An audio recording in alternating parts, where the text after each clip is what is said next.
I think they ought to pay with their life. Almost everybody seems to have their own cure for the drug crisis. The presidential candidates, for example, debate the death penalty for convicted drug kingpins. Mayor Bob Bolin thinks bulldozing old rundown shacks that become crack houses will help run off the dope peddlers.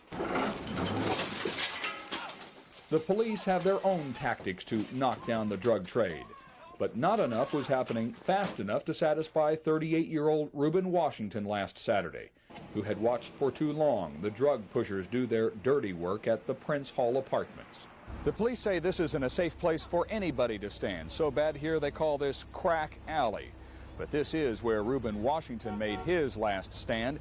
You see, Reuben wasn't used to reading about the front lines in some newspaper article. He lived the front lines, an ex-Marine used to leading the battles. So he came here Saturday to lead the charge where others wouldn't or maybe couldn't. He took the drug war into his own hands. And my father told him he can't handle it by himself, but my brother's just like that. It's, you know, he didn't fear anything or anybody. And that lack of fear cost Russ Washington his big brother. Washington, an expert in Taekwondo, went to the Prince Hall Apartment Saturday afternoon and confronted several men selling crack. Police say he got the best of a couple of them with his bare hands, but refused to leave when other pushers threatened him with guns. They shot Washington and then kicked him to death. Because he hated drugs. His sister Linda says she wasn't surprised her big brother's desire to do something to stop the pushers led him to that deadly fight. I told him that, I said, Reuben, you cannot be a one-man crusader. You cannot stop the flow of drugs by yourself.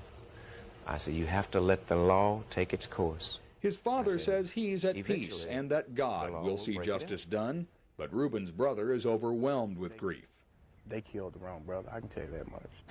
The police had better find him before I did, because I won't be alone. Fort Worth police have an arrest warrant out tonight for the pusher they think pulled the trigger, but so far, no one in jail, and the drug pushers continue their work at Prince Hall. Mike Snyder, Channel 5 News, Fort Worth.